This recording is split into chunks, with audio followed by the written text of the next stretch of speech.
2020 video trying to reconnect 3-4 times already. In any case, let's try again.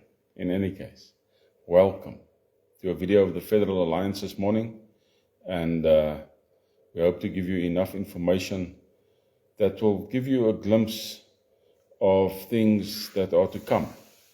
And our first video we made on Wednesday concerning a just war, and we continue with that theme this morning surrounding a just war, because it is inevitable that groups will rise up and will try to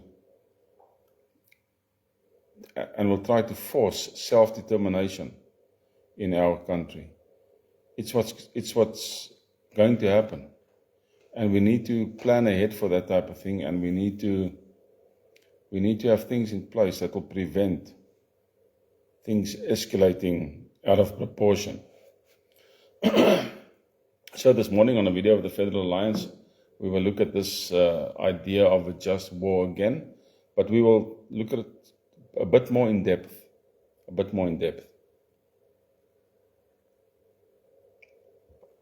So, at least you know a bit of the Federal Alliance and what we are doing at the moment. We are looking for a solution where we become a semi-federation of states that govern themselves, yet have a supervisory body over them, a supervisory board, and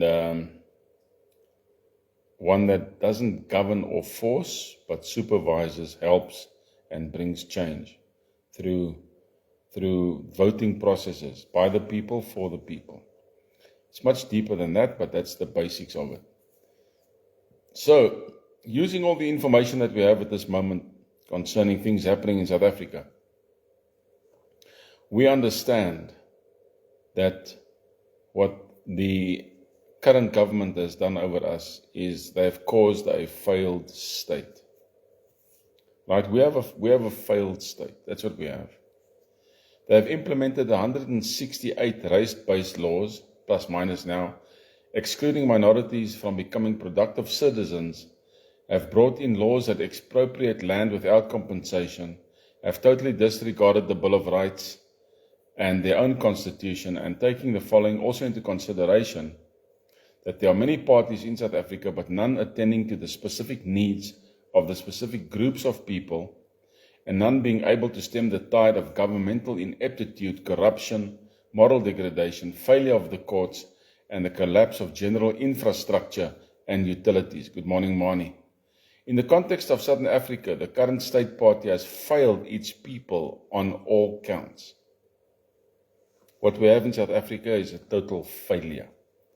They appear on television looking all smug, and all that they spew out of their mouth is, well, we are going to try to do this, and we're going to try to do that, and we're going to implement this. And they lie. Bottom line. All right? They lie. It's just face value. It's all that it is. It's to keep you in the game. Political game. That's all it is. Right? So, in the context of Southern Africa, the current state party has failed its people on all counts. We know that. The above elements have caused extreme poverty, impoverishment, loss of dignity and morality of the peoples of Southern Africa. How will a just war or revolution play out based on the international law requirements? You have to understand, whatever we propose and whatever we are going to do eventually is based on international law, right? It's not just based on what we think we should do. Application of a just war theory and international law to South Africa's crisis. Given the severe governance failures described, racial exclusion, land expropriation, constitutional violations, systemic corruption, and state collapse, the question is whether a revolution or just war could be justified under classical ethics, even Islamic jurisprudence, or international law. So we used 3 different narrations, 3 different sets of facts to get to a conclusion, right? And we have a structured analysis regarding this. Now, Point number 1, just war theory, Christian perspectives. Classical Christian just war criteria. Now, the things that I'm speaking about, ladies and gentlemen, are extremely important for us to understand. The Federal Alliance is not there to cause chaos. We're there to bring peace, harmony, security, alleviation of poverty, financial growth like never before. All these things, a better country, far better than what we've ever had. So let's look at some classical Christian just war criteria. The first one, a just cause, severe oppression. If this current government has implemented 168 race-based laws, I say if, we know they did, and systematically excluded minorities from economic participation, this approaches institutionalized tyranny. All right?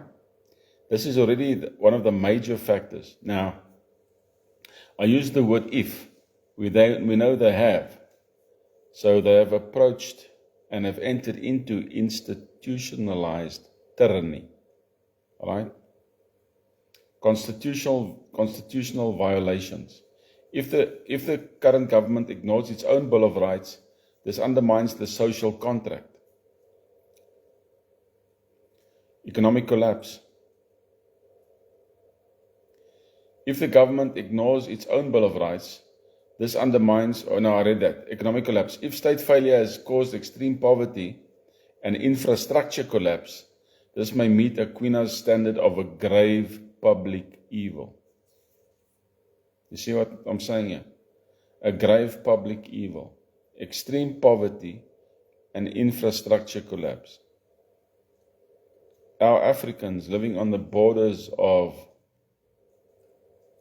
our towns, in townships, and in all these shacks that they put up, that is extreme poverty. It doesn't matter what type of brush you want to use to give it a different coating of paint. It's a different kettle of fish. It's extreme poverty, and it's a grave public evil. Now, this all started in May, in 1983, I think it's 1983, with the Church Street car bomb. That's where it started. In 1983, with the Church Street car bomb. Do you know that in 1984, our finances were stronger at that time than America's?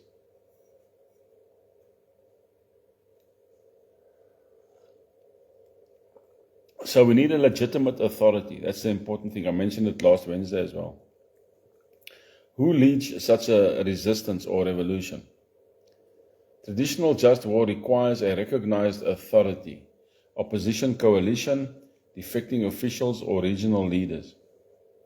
In South Africa, no major opposition party, the DA or the EFF, etc., or the Vryheidsfront Plus, has effectively challenged ANC dominance.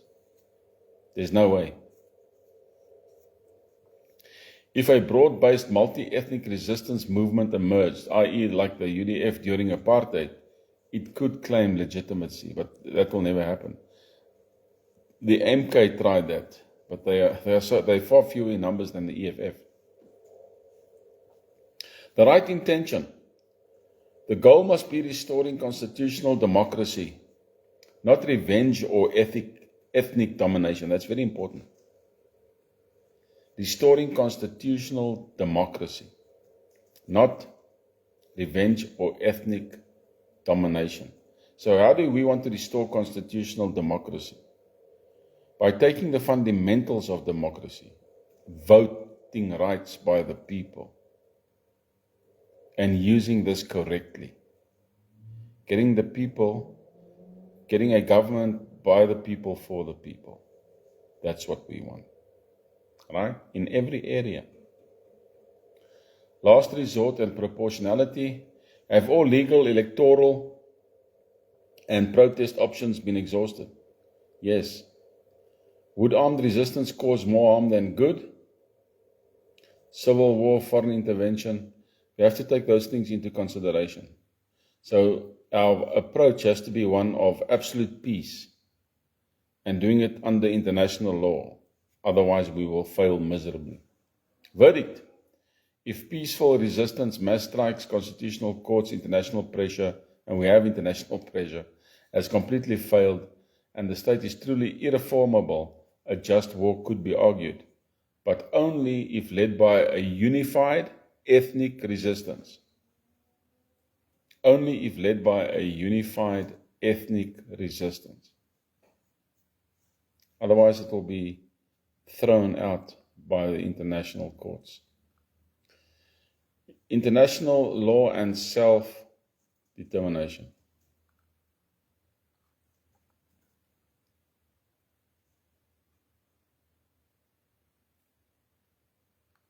So,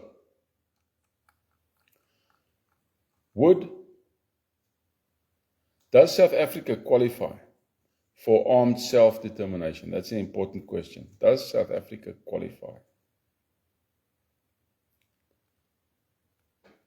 for armed self-determination? And guess what? No, it won't.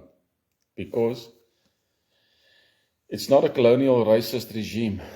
The ANC is black majority led, so the UN would not classify this as a decolonial struggle. It's not under foreign occupation, unlike Palestine or Western Sahara. SA is sovereign, supposed to be. No UN recognition. The UN only supports rebellions against colonial racist regimes. So we actually don't really need them. Then we have alternative pathways. The UN's responsibility to protect the R2P. If the SA government commits mass atrocities, genocide, ethnic cleansing, the UN could authorize intervention. Okay, and then the African Union, AU intervention. The AU has a right to intervene in grave circumstances, Article 4H of the AU Constitutive Act.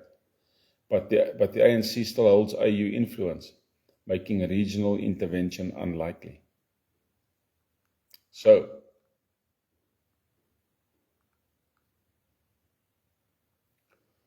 we have the following. There's no unified opposition. The military loyalty is still with the corrupt government. There is a risk of war where Zulu or Xhosa can clash. And then we have foreign interests like BRICS. They might prop up the ANC to maintain influence. So those things are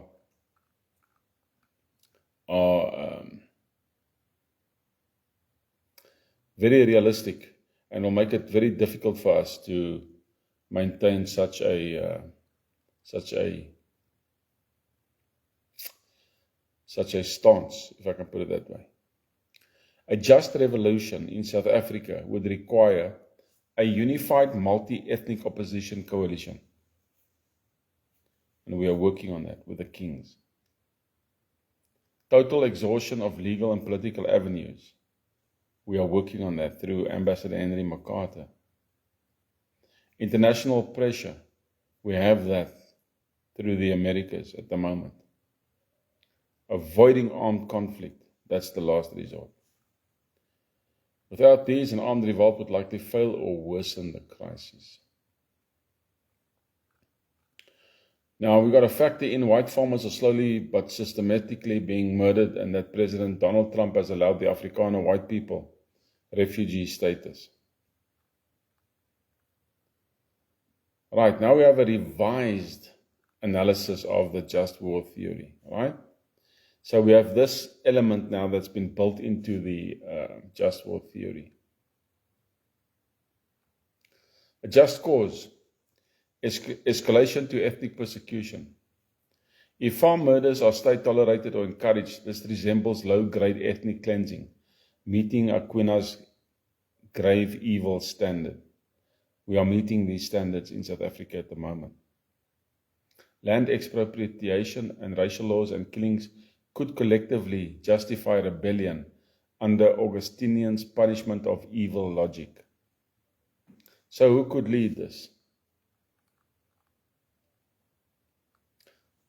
Afrikaner militias, like the Suidlanders, for example, lack broad legitimacy. They've got no locus standi. They are unimportant, basically. A coalition of minorities, Afrikaners, Zulu, colored Indian groups, would be more viable. Then international backing could lend credibility. Now, I think a lot of people will understand when we say it in this way. Who would lead? We need the states to have their own kings backing this federal alliance. They would lead, right? Second thing, this will lead now to a coalition or an alliance of all these different minorities. Then the international backing. That is where we want to go to Germany and those places like the IFD and all that and get that international backing. That is important to us. That is extremely important to us. All right? The right intention. They must aim for inclusive democracy and not white minority rule. That's important. That is strategically important. Are the last resort, are legal avenues exhausted? Yes, if courts ignore farm murders and land seizures, international interventions have failed to stop ANC policies, like what Donald Trump is saying. Verdict.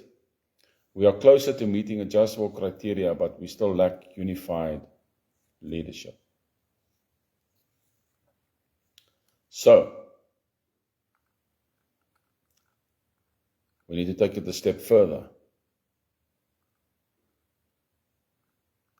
We need to take it a step further. We have to update it. Now, we have to factor in the following, all right? We're going to factor in something else. Factor in that there is a federal alliance of Southern Africa, Aina, good morning, that comprises of possible traditional states led by their kings and where the white minority has a leader and also a legitimate right to land, and factor in a possible breakaway of Western and Northern Cape by the colored and white people combined with the traditional Khoisan kings and Griqua kings. So now we've built this whole scenario of the federal alliance into this just war theory. Right, are you still with me? Gee ek julle baie feite vanoggend. Nee? Maar as ons nie die regte feite kry nie, if we don't stick to the right facts, we're not going to be able to do what we have to do. That's crucial. So the key new factors is the following. Existence of a federal alliance, a coalition of traditional kingdoms, Zulu, Xhosa, etc., Afrikaner leaders and Khoisan Griqua representatives.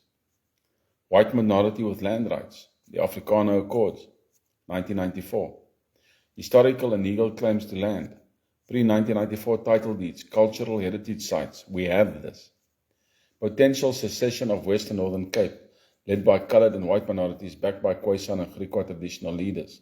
That's the United Cape States. We have this. Now, point number one, we have a stronger case for a just cause. Systematic killings and land seizures. Now with traditional leaders condemning the ANC, the moral case strengthens. And we know the kings are talking out against these guys. Collapse of constitutional order. If provinces are illegally blocked from seceding, Article 235, they're trying to get rid of that, right? Remember all these factors. This could be seen as tyrannical suppression of self-rule. Legitimate authority is now more viable. The Federal Alliance could serve as a provisional government if it includes all the ethnic groups and eventually gains recognition from the AU as a negotiating body, as an African body. The secessionist movement, Western Northern Cape, could claim legitimacy via traditional Khoisan sovereignty and democratic referendum, like Catalonia or South Sudan. The problem is with that is that our lovely friend Corné Mulder had written into the constitution that the referendum can only be agreed upon by the current president. So daar het hulle 'n stokkie voor dit gesteek en ons geskroef. Alright, but that gives us actually more reason to do what we do. The right intention. We must aim for a decentralized, multi-ethnic federation, not ethnic exclusivity. The last resort, if negotiations fail and the ANC uses force to block secession, armed resistance becomes more justifiable. Verdict: just war is more defensible if the Federal Alliance declares autonomy and the ANC responds with violence. The secession movement holds a legal referendum and is crushed by the state. So, do we have international law? And we can continue with all of this if it is really, really necessary.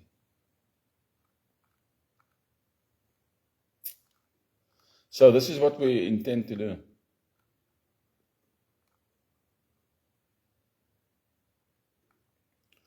This is what we intend to do. And this leads to two important factors. The one is you avoid unilateral law. You seek international arbitration first. Been there, done that. We've got the T-shirt. We've got the locus standi. We've got the law. We have it. If the ANC uses force, the Federal Alliance could legitimately resist under just war principles. Now, when can we resist?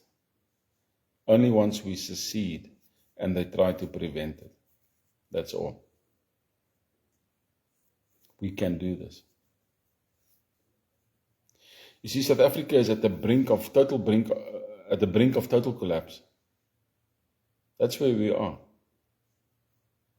We're going to have the municipal elections soon. And this is going to show you exactly, John, good morning. This is going to show you exactly where we stand in South Africa concerning these things, with these elections. We are absolutely on the brink of total collapse. And it's now time to think out of the box, to use the resources that we have, and to bring a federal alliance theory, not just a theory, a federal alliance resistance about. We have to. And we'll do it peacefully. We'll do it peacefully. The only time when anything will turn a bit sour is when this corrupt government sees that they have no chance and they try to use the bit of armed forces that they have left or the police. They will fail miserably. We have the plan, we have the exact steps to move forward. We have the exact steps to protect our food supply. We have the exact steps to protect our stock exchange, our internet providing. We have the plans. We have the plans to change the police actions into a peacekeeping force. We have all that in place. What we need is our fellow South Africans to come on board and say, let's do this. Let's do this. You see, the average South African, there's two types of average South Africans. The one is, he is not content with his poverty-stricken living, yet he's caught in that web, in that trap, and he can't get out of it. The other average South African is the one that is rushing off to work every morning, 8 o'clock, and returning at 5 o'clock, exhausted, can't do anything further, struggles to survive every month. That is what we have. What we need is good men. Jan, good morning. What we need is good men. You know, if a good man watches and sees things happening that are wrong, and he does nothing about it, he is just as bad. He's just as bad. So we need a few good men, to quote a movie. A few good men who are willing to put their hands deep into their pockets and to say to the Federal Alliance, we will support you. Now we've been trying at adverse areas, and we're working hard on those areas. From the United Cape States side, they have a financial plan trying to bring funds into the country so that we can do this that we need to do. On the legal side, we have Ambassador Dr. Henry McCarter trying to obtain funds that will help us sort out the situation. And on the Federal Alliance side, we have an app that we have built for the international rugby that we launched 2 weeks ago. But traction for the app is very slow. It's a web browser app. Then we have other plans in place as well. You see, those who know that we need to have change are working hard to bring those changes about. We have to. Otherwise, we have no legacy. No legacy for our children or our grandchildren. Nothing. Mani, Heina, John, Jan, Richard, we have to do it. We have to do it. Doesn't matter in what country you're sitting. If you're a proud South African, we have to do it. Who else is going to do it? It takes a few good men with deep pockets to come on board. That's all. And we don't need a lot. It doesn't even have to be run by us, the financial side. It must just be there and it must just be done. That's it. 5 meetings, 1 2-week trip, a return, and within 3 weeks to 3 months, everything is done, dust is settled. That's how quick it will be. We worked out the meetings ratio. It should be only about 18 days. 18 days, 1 trip, then 3 weeks to 3 months, and everything is done. And we are absolutely rid of the corruption. And we look towards a new future with a federal governing body supervising the actual states that have self-determination, self-governance through their kings and the Afrikaner Boer land through a leader, a president. We're looking forward to change. We want change, and we're looking forward to change. And we can bring it about. You can bring it about. So, may you have a great Friday. We are Freelanders. Then we are Boere. Boere Afrikaners, English, Portuguese, Irish, Zulu, Venda, Xhosa. But we first want to be free. Freelanders, vryburgers.